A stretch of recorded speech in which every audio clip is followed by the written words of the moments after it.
অব্যক্ত উচ্ছ্বাসে হেসে ওঠে, কখনো বা কেঁদে ওঠে, আর্তনাদ করে, প্রেমে অভিমানীয় হয় আমার কলম। অক্ষর মাত্রা কয়ারের বাধা বিঘ্নে হাঁটতে চায় না, উত্তাল আবেগে চেনা অচেনা পথ হাঁটবে বলে। শিক্ষার আলোয়ান গায়ে ওরা সুচারু দক্ষতায় চুরি করে চলে শৈশব, চুরি করে সাদামাটা বিশ্বাস। বিদেশের টিলায় ভারতীয় শ্রমিক গুলি খেয়ে মরলে কলম থেকে ঝরে পড়ে লাল টকটকে প্রতিবাদী রক্ত।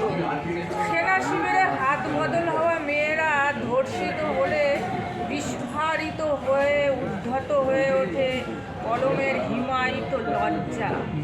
পৃথিবীর অখ্যাত প্রান্তরে শীর্ণতার পোশাক পরে বুকা পেটে ফ্যাল ফ্যাল করে চেয়ে থাকে দুটো প্রশ্নহীন চোখ।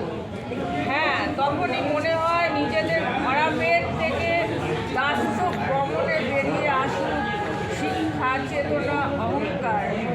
ঝর্ণার তালে নয়, হিলকি দিয়ে নয়, কলমের মুখে তখন অক্ষরের প্রলয় নাচন, রুদ্র তেজে আগুন ঝরা লাভা।